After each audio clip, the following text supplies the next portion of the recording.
All right. So today we're going to jump into some of the arguments of the existence of God. So it's going to be one that we really focus on, but I wanted to also make sure as we're going through all of this that we're keeping in mind kind of the roadmap that we're trying to work through. Are people talking on it? Oh, it's me. Oh, just turn down the volume on the left side of the thing. That's funny. It's delayed. Anyways, so basically, part of the reason why we're trying to do apologetics is that when we talk with someone, we get an idea of where they're at kind of in this process is what we kind of look at with it. So anybody who's kind of on their seeking of truth is going to be somewhere on these kind of, whether you want to look at this as a pyramid or you want to look at these kind of steps to getting to a Christian worldview, they're going to be somewhere on that. And one of our first jobs as we're having conversations with people is to kind of figure out where are they at? Do they not believe truth exists? Because if they don't believe truth exists, it doesn't matter how good of an argument you give for the existence of God. They're just in the end going to say, well, that's true for you, but not for me. And you're back at stage one. And so all of these different things, you have to work these building blocks in. And it's the same way, sometimes people will object to this for whatever reason, because they feel like, well, you should just be able to answer my question about whether the Bible's reliable or not, because I don't think the Bible's a trustworthy source. But that doesn't really make a lot of sense. It's kind of like if we randomly found some person that lived in the middle of the Amazon, knows nothing about science and logic and all of that sort of stuff, and you said, convince that person that evolution is true, but don't teach them the scientific method. What? You're just not going to do that. You have to work those steps in there to help them understand, okay, this is a reasonable way to find truth. We know truth itself exists. And then through that, then I can actually work into, well, let's talk about God. Does God exist or not? We know that truth exists. That's what we talked about last week. And so if truth exists, then the question of whether God exists or not has a yes or a no answer. He does or he doesn't. There's no other possibilities. And so now we're going to go and examine that. And it's important to do that before we talk about the Bible being the Word of God, because if God doesn't exist, then of course there's no way that the Bible is the Word of God. You can't give a good argument for that. So each of those things kind of build off each other, and that's what we end up wanting to do. So I've mentioned before, there's two books that we really look at. The first one we've already kind of covered already, and that's really Tactics. All of that really covers is talking about truth and showing the reasons why. And then it's really also gives you just really good information of knowing how to talk with people and make sure they understand where you're coming from, you understand where they're coming from. And so it's just a really good starter book in that essence. But from here on out, we're kind of focusing through, I don't have enough faith to be an atheist. So if you guys do have a copy of this, and if you don't, I have at least one more and I'll order more. And you could start reading with us. So one of the things I want to start doing, so this week we're basically in chapter 3 of this book. So if next week you guys want to come a little bit more prepared, read chapter 4, and that's basically what we'll go over next week. So my talks generally are basically covering the exact material in this book, but then some other supplemental material that I've found from other things that I've studied along the way. But the points and the stages of it are still the same. In essence, this book goes through these 4 points, but stretches them out to 12 different points to make it a little bit more in depth. So for instance, does God exist? It's going to talk about in 3 different chapters, 3 different arguments for the existence of God. And then it throws the ontological argument in there as a kind of bonus in the middle of one of the chapters as well. So in essence, what we're looking at is we're looking at all of these different worldviews. So we have all of these different worldviews that you could fall into. This encompasses every belief system that's out there. You're going to fall into one of these categories some way or another. We talked about as well that there's also the different forms of theism, dealing with polytheism and monotheism and those sort of things as well. But we'll just keep it broad like this. And so first off, there's atheism. You're going to say that God doesn't exist. Theism, which is going to believe that God made everything. Pantheism is going to say that God is all, and panentheism is going to say that God is in all. And then where you have agnosticism is kind of one that's just, they're on the fence as far as whether God exists. And that might be because they just, hey, I haven't researched enough. I'm not convinced one way or another from what I've researched. Or they might be of the ilk that they believe you just can't know. It's not a matter of I haven't done enough research. It is impossible somehow or another. The knowledge of whether God exists or not is just beyond our grasp completely. So no matter how much we study philosophy, we study science, we study history, we will never know whether God exists or not. And that's another version of agnosticism, or they just haven't seen enough evidence one way or another.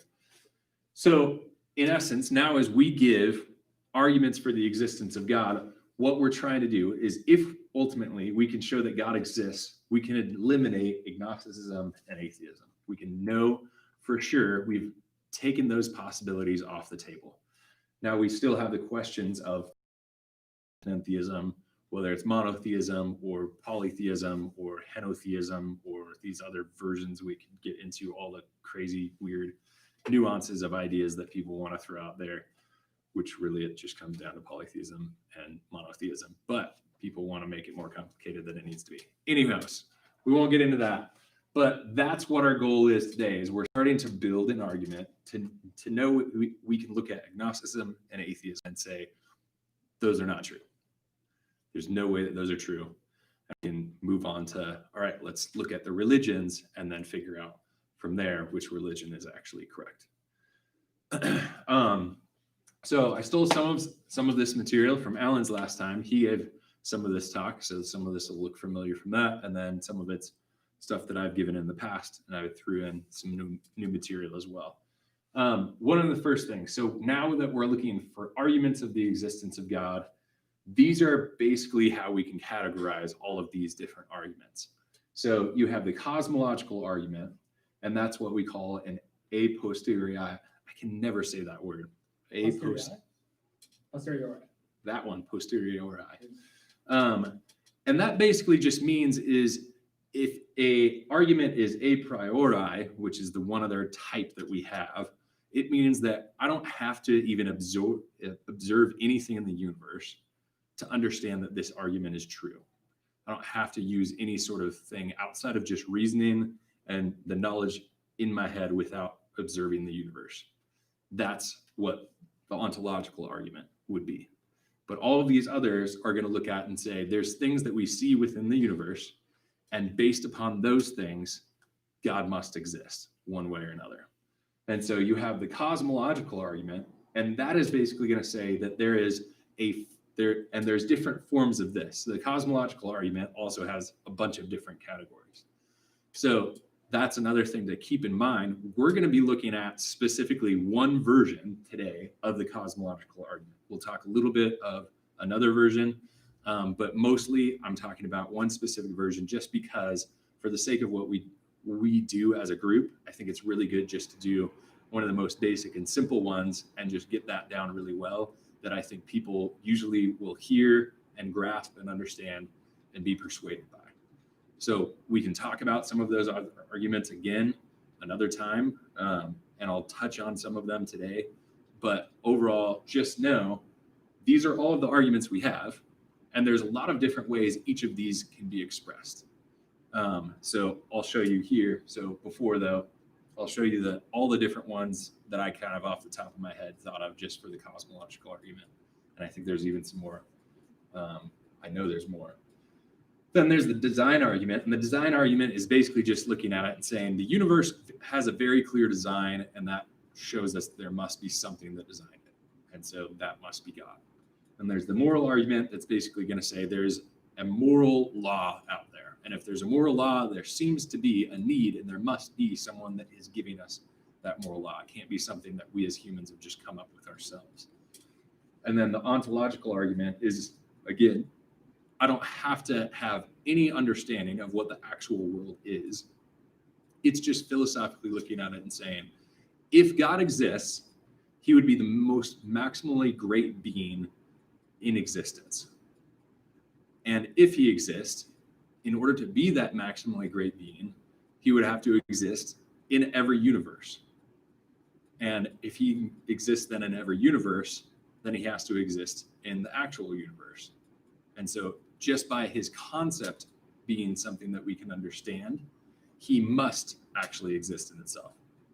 It's a really like rough explanation of it.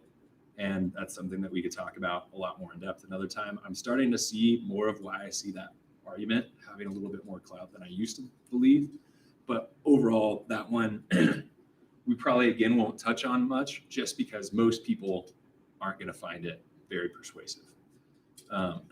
So now dealing with the cosmological arguments, this is kind of a breakdown of these different arguments. And again, there's some other ones cosmologically that we can talk about. I think even one that I'm not including here, I guess motion is maybe that. There's some other ones from Thomas Aquinas that I'm not listing here. But we have the Kalam cosmological argument, which is the most common one. That's the one we're going to talk about most in depth today. And that's basically saying that everything that has a beginning has to have something that started it, or that began it. And the universe, we know, has a beginning, therefore it must have something that started it. And so that is God.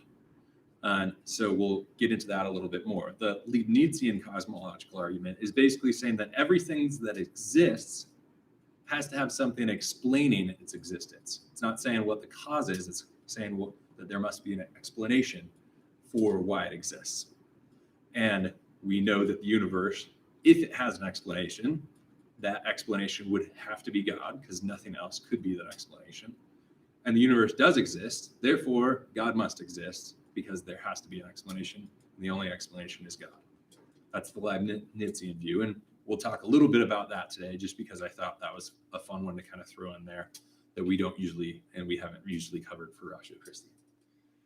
The one Thomistic argument, or one of the Thomistic arguments, is basically from motion, which is basically saying that anything that is moving, and we don't necessarily mean this in like the physics sense, because obviously we look at it and say, we are moving, I can move, I'm moving right now, I'm moving my hands, but more in a philosophical way, that it's moving, that it's reaching towards its form in some of the ways that we were even kind of talking about, is kind of what it's getting at. And so because of that, whatever that motion happening can't happen by itself.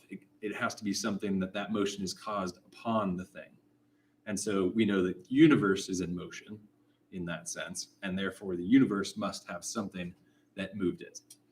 And then there's the other looking at from essence and existence, which is basically saying that everything that has essence and existence, those things are seen as separate things. But there has to be something that essence and existence are part of that thing in order to bring essence and existence to everything else. And that gets a lot more into the philosophy of it. We won't necessarily get into that today because it ends up being a lot more complicated. But I think that is one of the best arguments for the existence of God. But I think just generally when we're talking with people, they're not going to find that as persuasive. And there's other arguments from Thomas Aquinas that we could also talk about too, but I don't want to bore us with all of the different examples of that. So again, the Leibnizian argument is basically saying that everything that exists has an explanation for its existence. I have my computer here in front of me.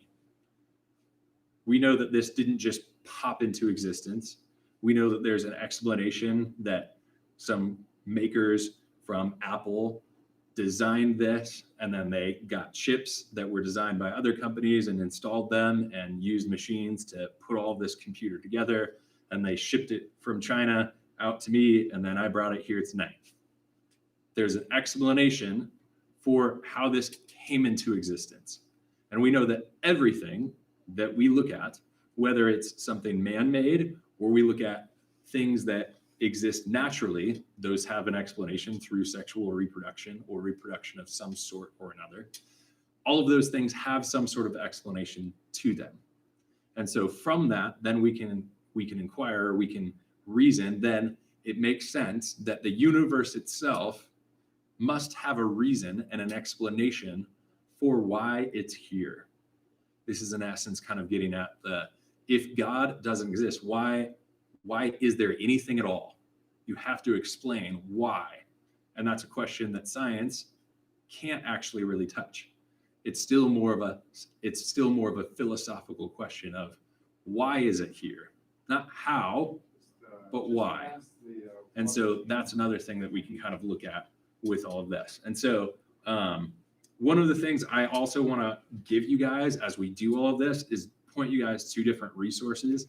And so sometimes I throw videos up here, and it's not simply just because I'm trying to be lazy and cut off 5 minutes of me needing to explain it myself.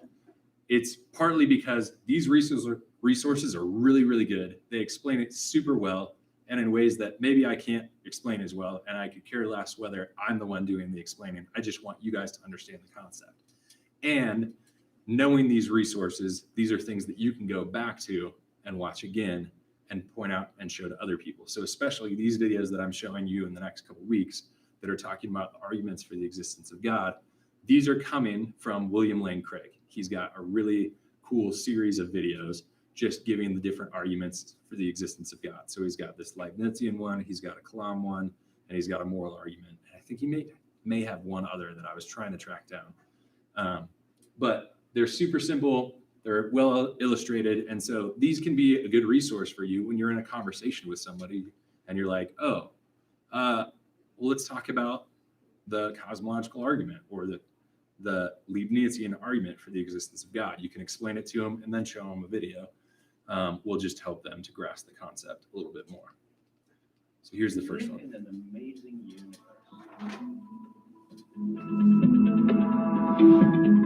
I ever wondered why it exists. Why does anything at all exist? Gottfried Leibniz wrote, the first question which should rightly be asked is, why is there something rather than nothing? He came to the conclusion that the explanation is found in God. But is this reasonable? Everything that exists has an explanation of its existence. If the universe has an explanation of its existence, that explanation is God. The universe exists. From these, it follows logically that the explanation of the universe's existence is God. The logic of this argument is airtight. If the three premises are true, the conclusion is unavoidable. So again, like we talked about this last week, one of the things to keep in mind when we're doing philosophy of any sort, or really this is logic, which is a certain area of philosophy, we need to remember that like what we've created, what this video has created at this point, is what is called a valid argument. Meaning that if these premises, these first three lines are true, then the conclusion must follow. There's no way for these premises to be true and the conclusion doesn't follow. So we gave examples last time we met talking about logic of all men are mortals. Socrates is a man, therefore Socrates is mortal. If the premises of that are true, then it must follow. And that's what we're going to do with all the arguments that we give. We're giving arguments that are completely sound. Someone can't just throw away this argument and just say, I don't believe that. They have to argue against these premises. They have to show why one or more of those premises is wrong. But are they more plausibly true than false? The third premise is undeniable for anyone seeking truth. But what about the first premise? Why not say, the universe is just there, and that's all. No explanation needed. End of discussion. Well, imagine you and a friend are hiking in the woods and come across a shiny sphere lying on the ground. You would, naturally, wonder how it came to be there. And you'd think it odd if your friend said, there's no reason or explanation for it. Stop wondering. It just is. And if the ball were larger, it would still require an explanation. In fact, if the ball were the size of the universe, the change in its size wouldn't remove the need for an explanation. Indeed, curiosity about the existence of the universe seems scientific and intuitive. Someone might say, if everything that exists needs an explanation, what about God? Doesn't he need an explanation? And if God doesn't need an explanation, And why does the universe need an explanation? To address this, Leibniz makes a key distinction between things that exist necessarily and things that exist contingently. Things that exist necessarily exist by necessity of their own nature. It's impossible for them not to exist. Many mathematicians think that abstract objects like numbers and sets exist like this. They're not caused to exist by something else. They just exist by necessity of their own nature. Things that exist contingently are caused to exist by something else. Most of the things we're familiar with exist contingently. They don't have to exist. They only exist because something else caused them to exist. If your parents had never met, you wouldn't exist. There's no reason to think the world around us had to exist. If the universe had developed differently, there might have been no stars or planets. It's logically possible that the whole universe might not have existed. It doesn't exist necessarily. It exists contingently. If the universe might not have existed, why does it exist?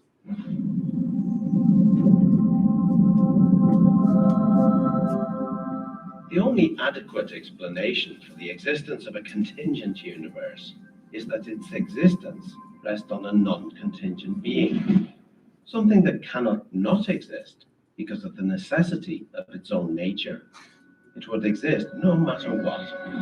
So, everything that exists has an explanation of its existence, either in the necessity of its own nature or in an external cause. But what about our second premise? Is it reasonable to call the explanation of the universe God? Well, what is the universe? It's all of space-time reality, including all matter and energy. It follows that if the universe has a cause of its existence, that cause cannot be part of the universe. It must be non-physical and immaterial, beyond space and time. The list of entities that could possibly fit this description is fairly short, and abstract objects cannot cause anything. Leibniz's contingency argument shows that the explanation for the existence of the universe can be found only in the existence of God. Or, if you prefer not to use the term God, you may simply call him the extremely powerful, uncaused, necessarily existing, non-contingent, non-physical, immaterial, eternal being who created the entire universe and everything in it.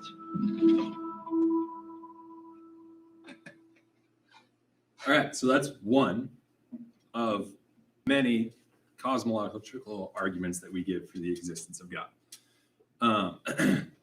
So you can see that that one's more grounded in philosophy than anything. And so I think that's one that has a little bit more clout with those who are more in the philosophy world. But a lot of people might have a little bit harder time kind of grasping what some of those concepts and ideas are.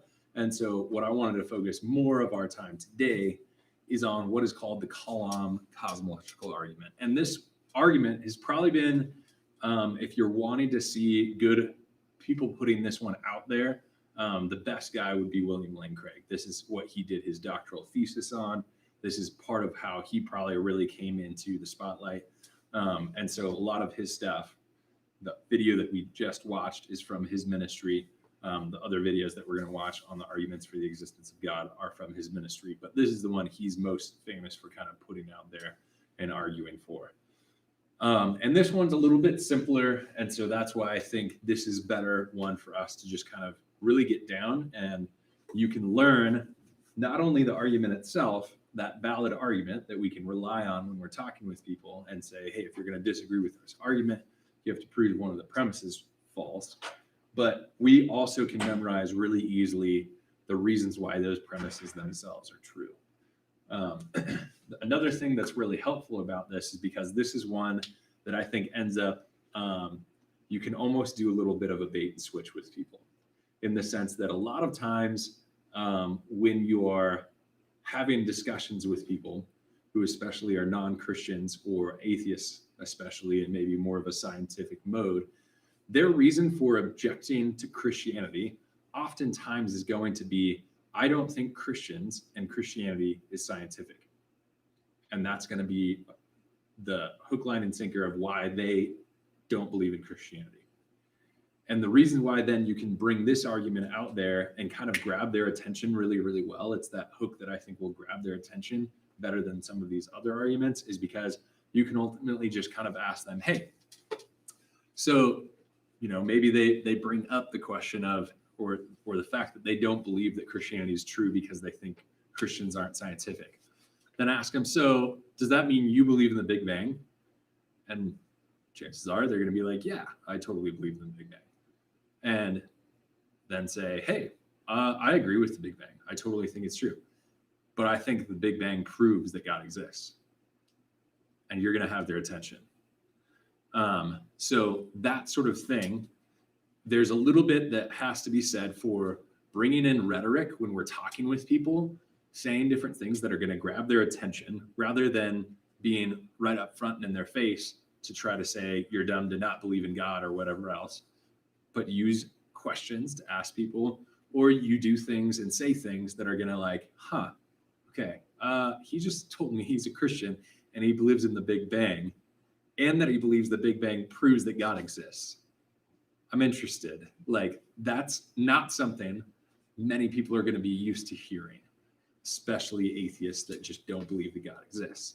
So you're going to have their attention immediately. So basically the argument then for the cosmological argument is that everything that had a beginning had a cause. The universe had a beginning, therefore the universe had a cause. And what we're going to say is the cause itself is God. And so what we're doing there is essentially premise 2, the universe had a beginning. That's us basically saying, yeah, the Big Bang is true. That's premise 2. And so you can use that argument when you're talking with your scientific friends to just say, hey, this is my argument. And premise 2, if you don't believe the Big Bang, then that's the only way you can really say that my argument isn't valid, at least to argue against premise 2. Because again, we know that this is a valid argument. So if they're going to want to argue against it, then they have to disagree with premise 1 or premise 2. They already told you that they believe in the Big Bang, so they agree with premise 2. And now they're left with only arguing against premise 1. So now we're going to again watch William Lane Craig's video about this argument. And then I'm going to break this down a little bit more to look at what are the reasons that we know that the universe had a beginning. Looking at premise 1, that everything that had a beginning had a cause, a lot of that is still just looking intuitively at what we kind of even talked about a little bit with Leibnizian's view or argument. It's a similar train of thought to kind of say, everything that had a beginning, this chair hasn't always existed, this computer hasn't always existed, and so it had to have something that began it. And so that's what we're ultimately doing. We're looking at everything in the universe and saying everything that had a beginning, that hasn't always been here, had to have something that began it. And it only then makes logical sense to then move from, okay, well then something else that we haven't discovered what caused it would need also a cause in itself.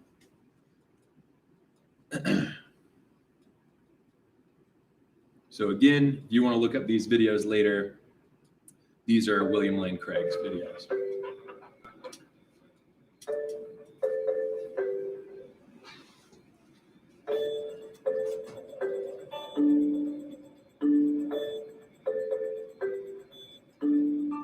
Does God exist? Or is the material universe all that is, or ever was, or ever will be? One approach to answering this question is the cosmological argument. It goes like this. Whatever begins to exist has a cause. The universe began to exist. Therefore, the universe has a cause. Is the first premise true? Let's consider.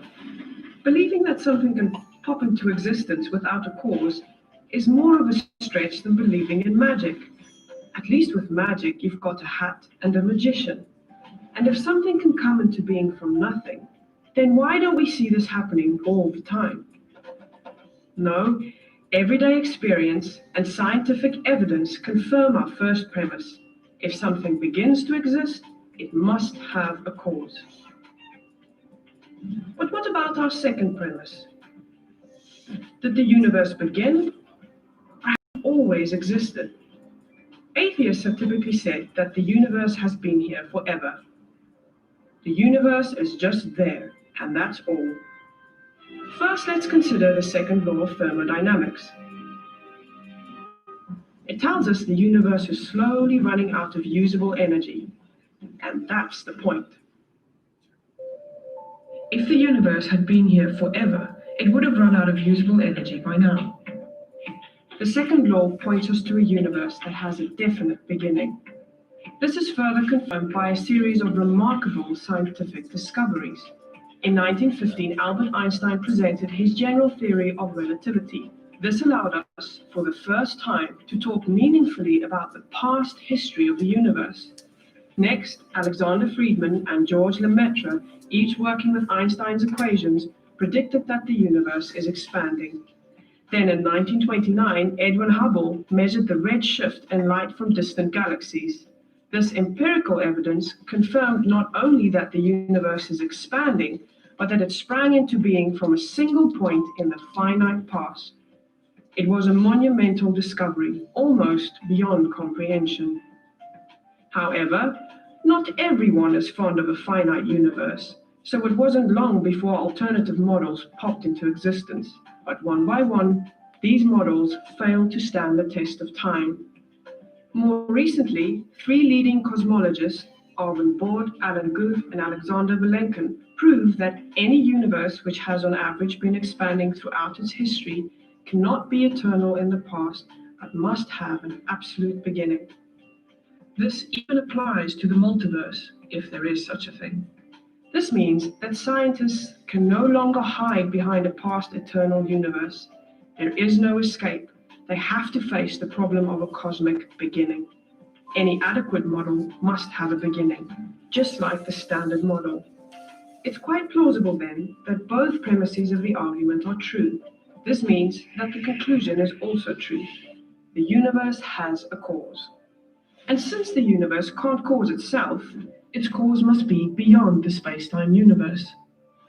It must be spaceless, timeless, immaterial, uncaused, and unimaginably powerful, much like God. The cosmological argument shows that, in fact, it is quite reasonable to believe that God does exist.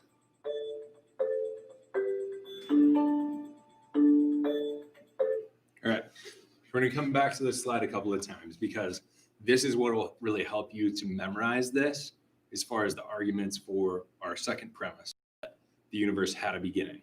So this is just looking basically at the science of all the reasons why scientists are unanimous in agreeing that the universe had a beginning, had a cause. It started with the Big Bang. There must be a cause now when we add the philosophy into it that must explain how the universe came to be. So how we can remember this is Surge. Do any of you guys remember Surge? I think they have actually started again. So this is a beverage that came out when I was probably 10 or something like that. And I think it was essentially an energy drink that came out too soon because I think at that time, all the parents were like, way too much sugar. I'm never giving that to my kid. They had these ridiculous commercials where it'd be somebody on the top of a mud hill being like, Surge! And then a bunch of students would charge up the mountain and beat each other up trying to get to the Surge. It was ridiculous. But anyways, it's a weird drink. It's like Mountain Dew on steroids. But this is the way we can remember it because each of those letters in Surge can actually help you remember the arguments and the reasons why we know the universe had a beginning from the Big Bang. So the first thing is looking at the second law of thermodynamics. And basically, to put it really, really simply, this is basically saying we're running out of usable energy. I'm going to explain these really quick, then we're going to come back to them and explain them a little bit more in depth. And then we'll look at this again to review it, just to kind of get it down. The second is that the universe is expanding, and it can't always have been expanding. Radiation afterglow is basically radiation heat from the Big Bang explosion, and radiation we expect if there was an explosion. And then great galaxy seeds, these are basically very, very precise temperature variations in the radiation afterglow that allows for galaxies to form in the early universe. And this is, again, something that we see out there.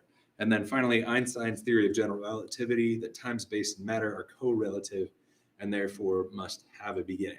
So this kind of makes this ups the ante in a lot of ways to the importance of the Big Bang, because we're not just talking about matter coming into existence now. We're also talking about space and time. Those things have to come into existence if Einstein's theory of general relativity is true. Those things all have to come to existence at the same time. Time is coming into existence, so it's a little weird for me to say they have to come into existence at the same time. But they all have to come right there. One can't exist without the other. Okay.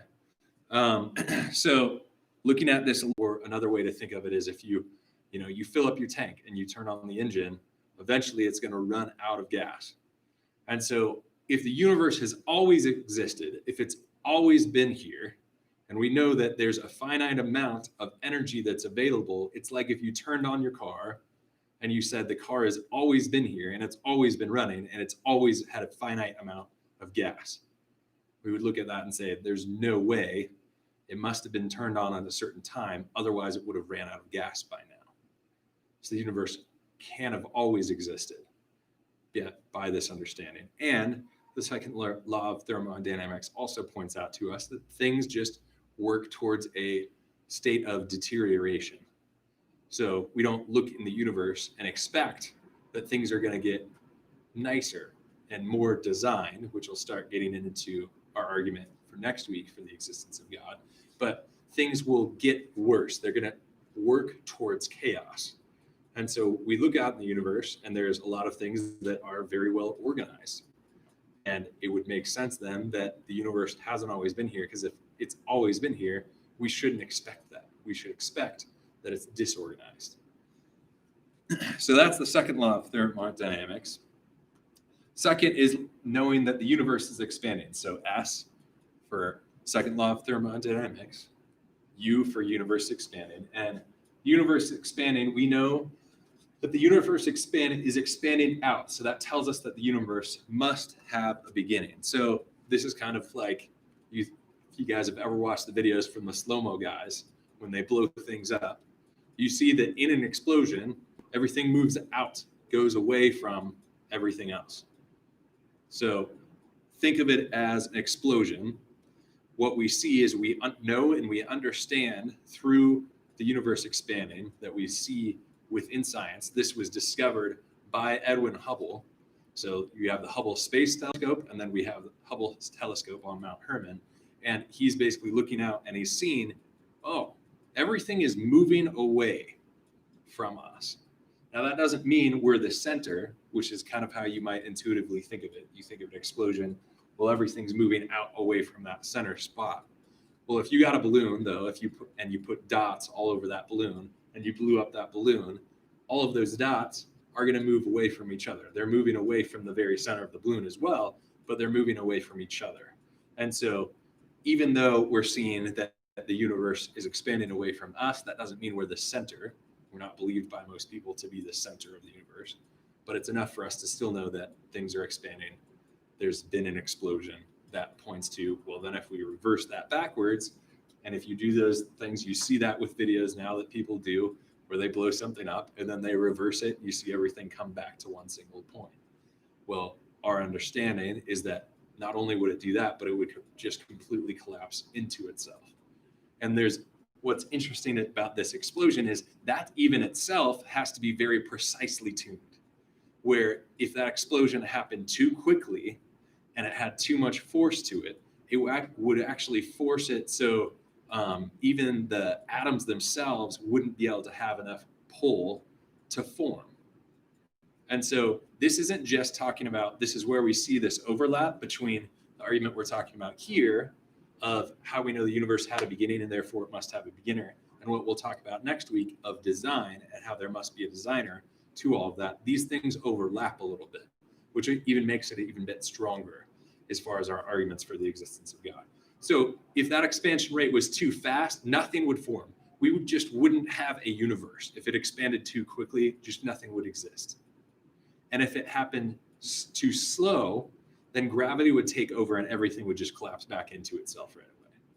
So there's this precise measurement of even how that expansion happens, that without that, we wouldn't be here, which again starts to point to, well, it seems like there has to be someone who's kind of tuning even this beginning to happen the way it did. Question. Yeah. The expansion rate, are we accelerating? Is the expansion rate accelerating out? It's been so long since I've looked at this. I believe it is. Otherwise, wouldn't it kind of pulse back and forth? Mm-hmm. Yeah, and I think that's some of the arguments that people have brought up in the past, is to try to say that maybe what we have is we have an infinite amount of universes popping in and out of existence. So a big bang happens and it's not enough, and then it collapses in on itself, and somehow there's enough force in the collapse to like expand into a new universe.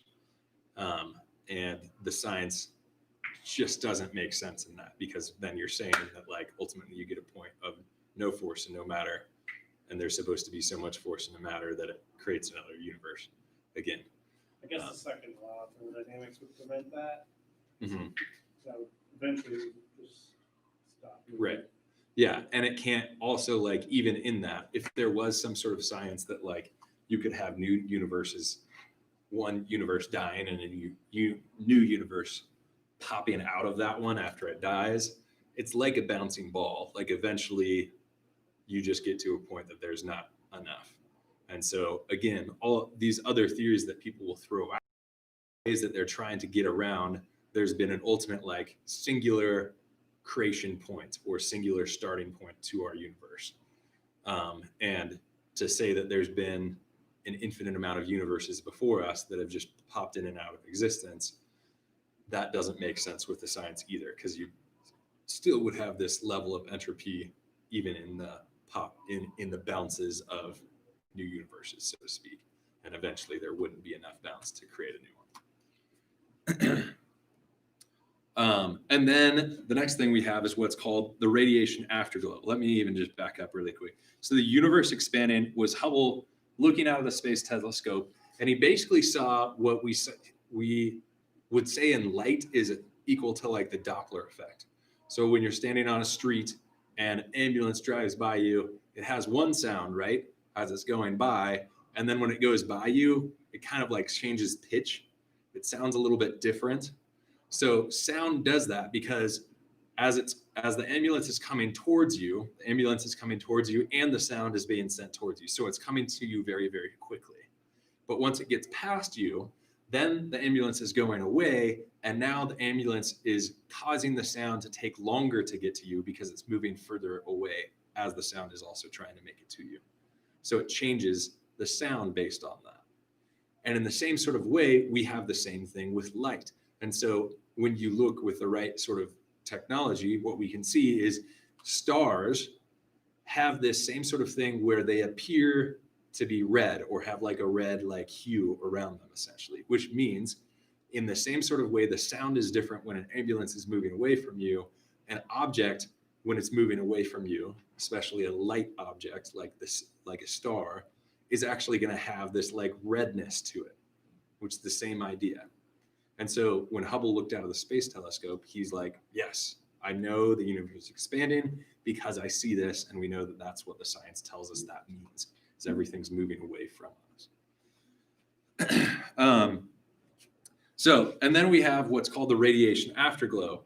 And this is basically when we look out, we see that there's this very precise temperature variation, exactly what we expect from the expansion of the universe, from an explosion.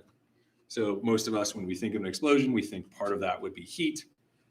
When we think of that with the universe, the same sort of thing is going to be heat. And there's going to be a certain signature of what that heat and how it dissipates throughout the universe.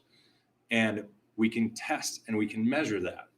And so we've sent out different things to kind of map out what is the temperature, so to speak, of the universe, of different places in the universe, and that matches what we would expect if the universe exploded into existence. And it's similar. The reason I have a television on here is, especially with older televisions, I don't think it happens as much with like these newer LEDs or plasmas, but you think of an old box TV like that. And if you ever watch TV on one of those, especially at night, when you turn it off, there still like emits a bit of this like glow that comes from that for a short time. And basically that's this radiation. It's like the radiation that is in your microwave, even in a certain form. And we would expect that same sort of radiation when we look out in the universe if there was some sort of explosion that brought the universe into existence. And we see that that is what we found.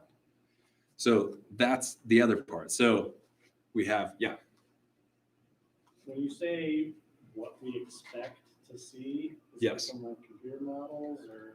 It's this really precise science that it's in all reality like above my head to be able to explain, but it's knowing, okay, if the universe exploded into existence, then the science would tell us that we should have these amounts of like temperature throughout the universe.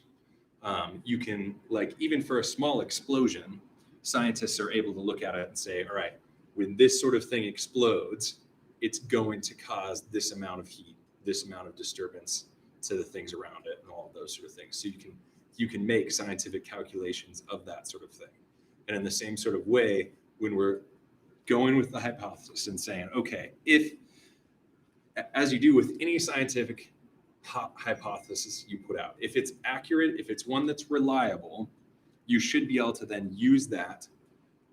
If it's actually explaining true things, you should be able to use that to explain other things that we see in the universe. And so as we understand more and more of what the Big Bang is and what that would be, there's one of the things that they knew and understood of, all right, if the Big Bang is true, we should see the temperature of the universe at this certain like constant and this kind of radiation afterglow throughout the universe. And so they made those calculations, and then they sent out satellites to check all of those things, and it lined up perfectly. And so that just showed, once again, there should be anything that gives you truth scientifically should give you explanatory power to other things that we didn't know or we're still trying to figure out, or maybe explain something better than another theory did. And that's basically just what's happening with the radiation afterglow. Does that make sense? Yeah. I don't know all of the in and outs of like the. You knew how they figured this out. Yeah, I don't know all the ins and outs of the explanations. So one guy, when we're talking about anything cosmology related, or I should say not cosmology related, astrology related, if you want to learn more about this stuff, there's a guy named Hugh Ross, and he's an astrophysicist, and he studied this stuff a lot. He's a PhD. He was one of the top Canadian scientists in the whole area of astrophysics for a while, and he talks about all of this stuff a lot more in depth. So you can kind of check out some of his work. Another thing that, again, knowing and understanding what the Big Bang is, we should expect that there's ripples in the galaxy as a result of an explosion. So this is kind of just like a splash, right? When someone jumps into the water, there's a splash and there's ripples and waves from that explosion, sort of, so to speak. And what we've seen through that is, again, what was George Smoot did this project called the Kobe Project, and again, sent out all of these ways to kind of check what these kind of galaxy seeds, so to speak, ripples within the universe, of kind of the waves of energy, waves of neutrons and other particles and things like that are kind of rippling through the universe. And we sent out these probes to kind of check these things out, and they did testing for years and years, and then gathered all that data and collected it. And it's so convincing to scientists when they look at this, when they understand what this is showing, that they ultimately will say, like, this is one of the most convincing things to show that there must be a beginning to the universe, that there must be a first cause to the universe. George Smoot, who was in charge of that project, even said himself, is if you are a believer in God at all, it's almost like looking at God. This puts to bed, in his view, completely any idea that the universe has always been here. It completely annihilates that entire view. That's how convincing this is to astrophysicists who understand this sort of stuff. And so that's what we end up with. So we have surge from that. And then, I'll get back to, again, Einstein at the end. So we have, first of all, second law of thermodynamics. We're running out of usable energy. The universe is expanding. So that's the red shift. Everything's moving away. It can't always have been expanding. We have the radiation afterglow of the radiation heat from the Big Bang explosion, radiation we expect from such an explosion. And then great galaxy seas, a very precise temperature variations in radiation afterglow that allow galaxies to form in the early universe. And then all of that comes together under Einstein's theory of general relativity, and understanding that space, time, and matter cannot exist independent of one another. And so you cannot then have, oh, well, maybe there was a universe before it that had time. No, okay, that doesn't work because of Einstein's theory of general relativity. And what's interesting, looking at Einstein's theory of general relativity, this is something that he put together well before a lot of these things, especially the radiation afterglow, was really understood. Before the red shift was really understood. And at the time, Einstein didn't believe in God, and he wanted to reject that. And so when he made this calculation and he understood, here's the theory of general relativity, he actually tweaked the formula to include some sort of cosmological constant so that the universe could be eternal, because he didn't want that to be true. But then Edwin Hubble invited him out to Mount Hermon to see the red shift, to basically say, hey, I looked out through the telescope because your theory of general relativity would basically say that this is what we should be expecting, is to see everything expanding out away from us. And it's totally true. I can see it in my telescope. And so Einstein went out, he chucked it out, and he's like, wow, that's totally true. And the reason why, the way that he tweaked it, the way he changed it to have this cosmological constant, is he divided by 0. And everybody knows in math, you don't multiply or divide by 0, right? That is like one of the basic rules. And so he considers that to be his biggest mistake in his entire career. And so that's how impactful this ends up being. And it helps you understand why people will push against this. So just because we give people a really good argument doesn't mean that people are going to actually accept it. You guys can probably just ignore it and it'll just go away, or yeah, whatever. But all of that to say, don't worry about it. All of that to say, so we can give really good arguments, but there's going to be some people that we might interact with that just don't want to accept that. And we have to remember that our job isn't necessarily to bring somebody to full understanding of Christianity and accepting that. What we talked about before is what our goal is to put a rock in somebody's shoe and have them be thinking through, okay, there must be something that I'm missing here, because there is some good evidence that I've been presented for the Christian worldview that doesn't add up with what I believe currently. And so Einstein never became a Christian. He did originally, he was considered an atheist. As he grew older, he believed in some sort of God, but he never became a Christian. We don't really know where he really stood as far as that belief and what that really meant to him. But this was enough to convince him, okay, there's some sort of creator out there. He didn't necessarily say what that was.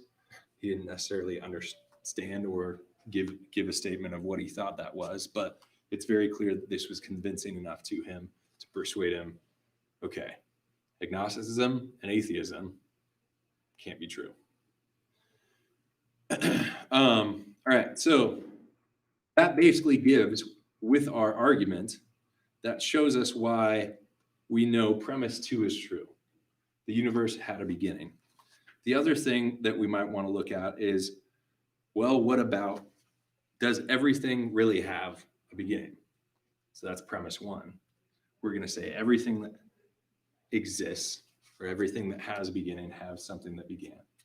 So these are the different ways we can look at it. When we're looking at anything, we're just going to use the cat as the example. Either it's uncaused, meaning it's always been here.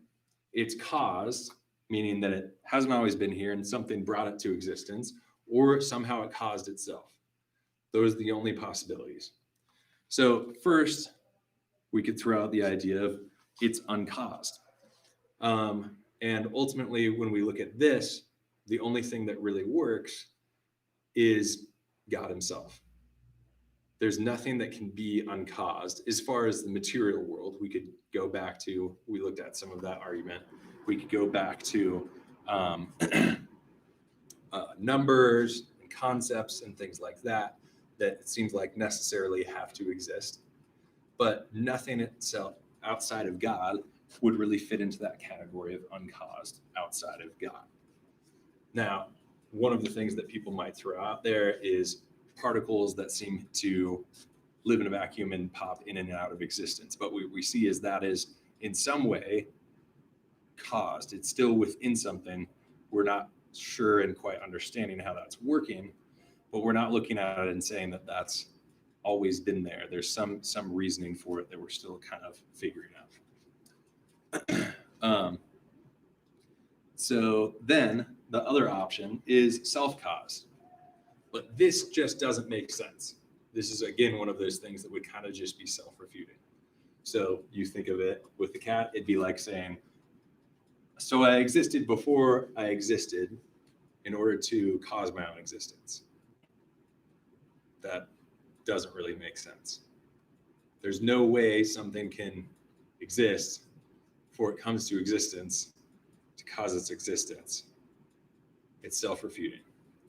And so that doesn't make sense either. And so what we're left with, obviously, is that it has to be caused.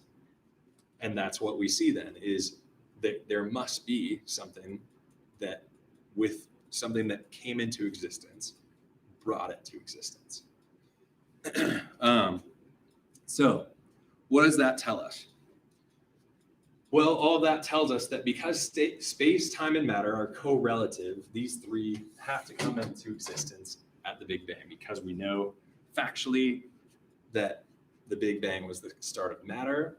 Scientists would also now say that it's very much the cause of space and time, that all of those things work together. They cannot exist without each other. So that means that the cause of the Big Bang itself must be spaceless, because it can't exist in space that it's creating before it creates it. It must be outside of time, because it can't exist in time before it creates time. And it must be immaterial, because it can't exist in the material before it creates everything that's material. So that's what we end up with. And then very clearly, we're talking about something that's very powerful. If you're creating space, time, and matter, then it has to be something that's very, very powerful. So we're talking about something that's spaceless, timeless, immaterial, and powerful. And so that, whether you're going to call it, and this is where it gets interesting, sometimes when you're talking with people, they might say, well, that doesn't mean it's God. Okay, that doesn't mean it's the Christian God. But if this is creating everything, it's creating the entire universe, it's creating space, time, and matter, that's what we mean by God. That doesn't necessarily mean the Christian God. We still have steps to get to that point. And that's why, again, we go back to kind of our pyramid or steps that we do in apologetics, because we've now shown them truth exists, and now we've shown them that God exists. And then talking about whether the Bible's the word of God and Jesus is God, that's showing them whether or not Christianity is the true religion, is the real God. And so we work one step at a time. Yes, we haven't gotten to proving that Christianity is true. We've only proven that theism in one form, some flavor of theism, must be true. Do you think it's a reach to say that it's must be powerful? I mean, just because we don't understand it, I feel like that's why you're calling it powerful. Well, I mean, I think it would be odd to say something that created everything in the universe isn't powerful. It seems rather intuitive because we would look at other things that can't do anything nearly that, and we would say that's powerful. I mean, I would say intelligent, perhaps, but I don't know if power. I don't know if I'm convinced of powerful, just because we don't understand how it works. I just don't see how that makes it powerful necessarily. Well, I think there's, okay, so intelligence, I think, could be seen as a form of power or a way of power, because I could see how you could say that maybe the creator didn't necessarily do something through like brute strength, but it was just pure intelligence that allowed him to create and do that thing. Right. But I think we would also say that those who have that level of intelligence Is power in a way. have their own level of power to a certain extent. And so, you know, when we look at, you know, to make a very brutal example, one of the reasons why America would be considered powerful is because we have nuclear weapons, right? Now, if we lost all of the other military stuff, but we still had nuclear weapons or just the knowledge to make them, we'd still be very, very powerful. Now, that doesn't mean we have brute strength. Our army could be wiped out and there's one citizen in the United States, and that's the only citizen left in the entire United States, but he knows how to make an atomic bomb and he has the resources to do it. We would still be able to say the United States is very powerful.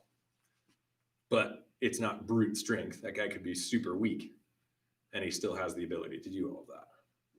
So I think those things to me just go hand in hand and would again point to, so now we've even added something really. So now we've said he's spaceless, timeless, immaterial, powerful, and intelligent. And to some extent as well, he has to be personal.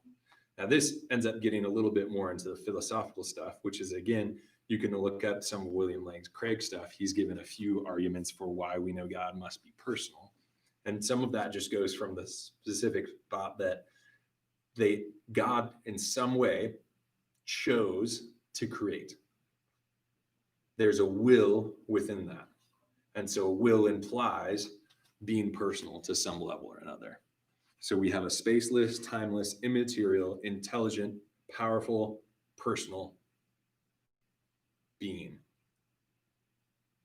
That whether you want to call it Bob or God, it's what we mean when we say God.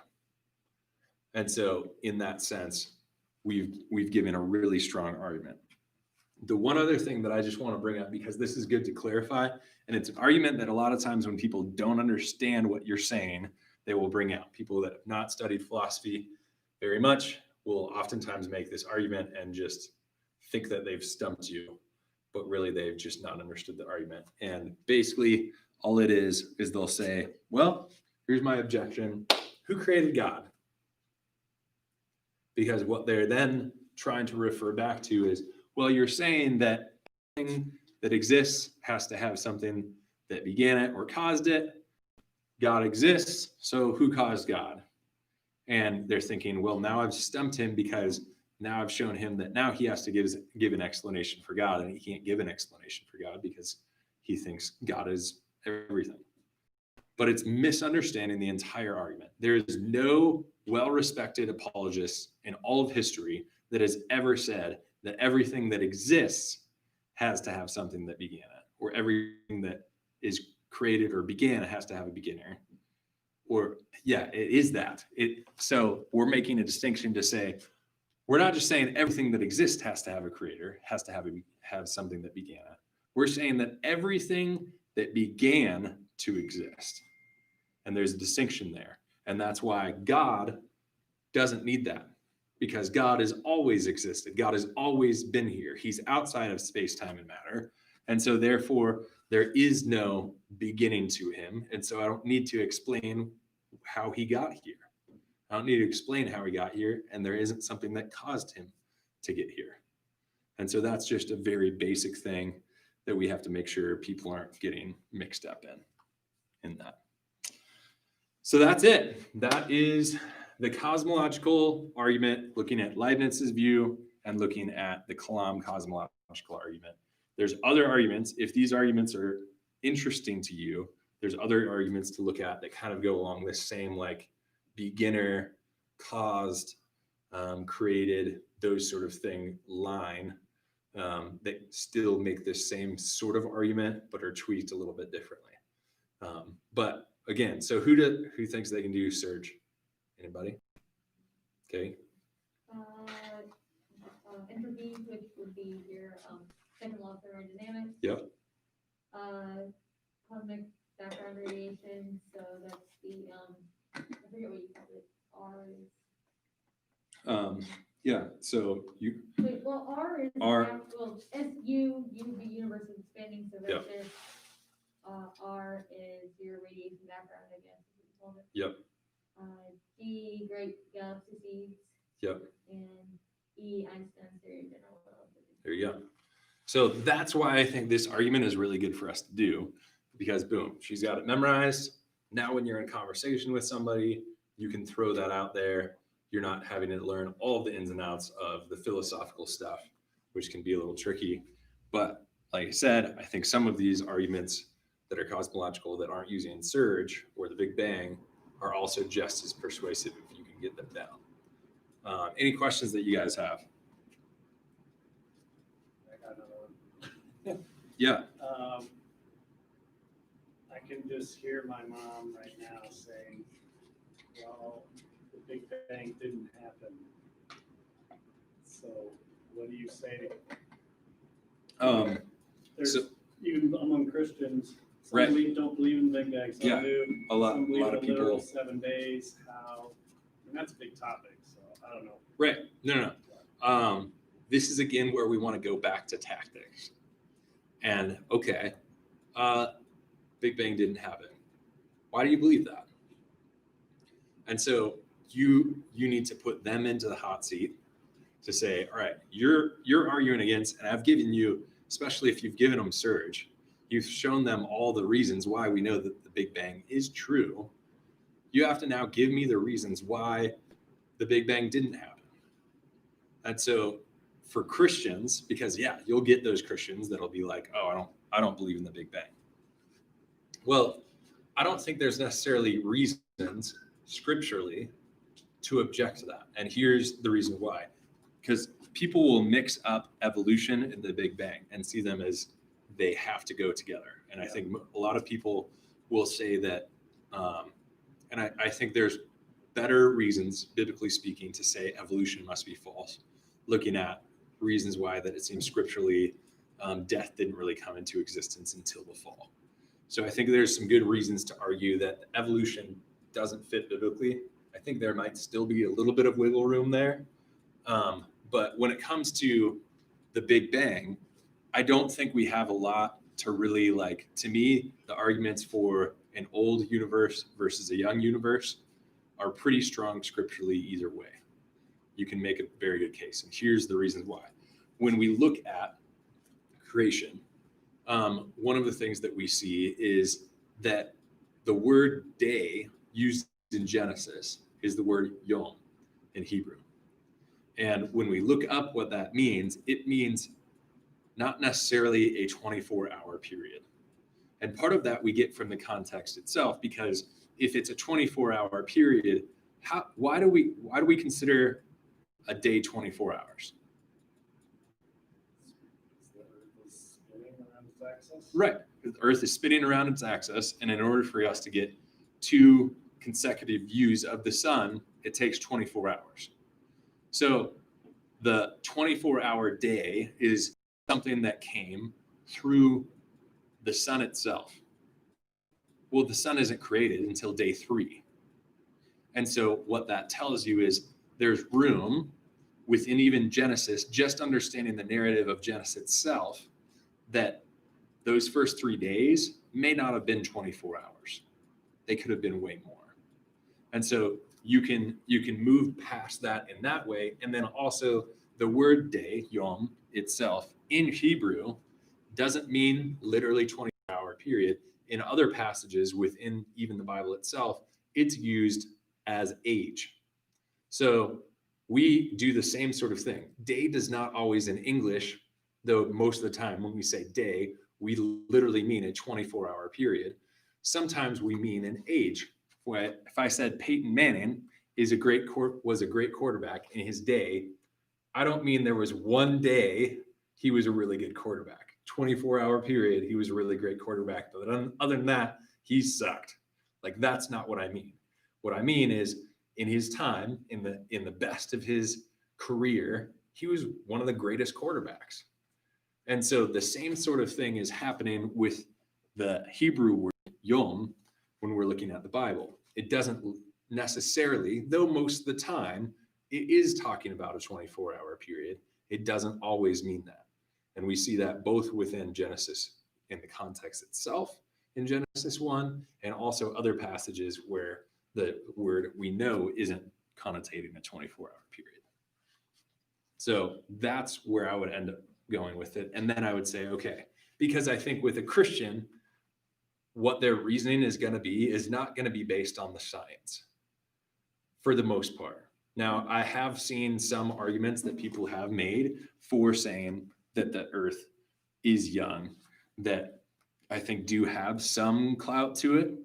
But I think overall in the scientific world, it's not well received. It's not seen as very, very strong arguments. And when I've looked at those arguments for the most part, even as someone who's pretty lay scientist, it just doesn't seem that persuasive to me. But, there is, if someone were to reject the Big Bang altogether, to me, this isn't like, this is one of those things that are like, hey, you can be a Christian, you can reject the Big Bang, you can reject that it's an old earth. And I don't think you're at all at any like questionable thing doctrinally. So it's not a hill that I'm going to die on. But I think part of it for me is ultimately, I see this as being very persuasive to be able to teach and to be able to evangelize to others, to increase someone's faith, and to bring others into the fold who don't already believe in Christianity. So to me, what I would even be saying to them is, hey, I'm not even going to fight you on that point. I would even say, let's even just say, maybe you're right. The Big Bang didn't happen. But this still could be a tool that shows someone, hey, this is a reasonable thing that Christians actually can use. If you are talking with an atheist friend who is hook, line, and sinker, the Big Bang is absolutely true, I can show you why that fits in with the Christian worldview perfectly fine. Because what's interesting is a lot of times young earthers are a lot more of the ilk that, hey, if you don't believe in the young earth view, you are doctrinally unsound and like maybe even like unsaved.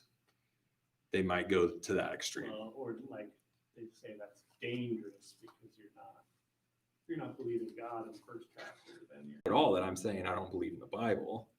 I just am applying hermeneutics to it and good understanding to see whether or not that's really what the Bible is implying. We don't take everything at its face value in the Bible. Yeah. Well, I'm sure we could talk about this. Yeah, for sure. So I'll let you close. Cool.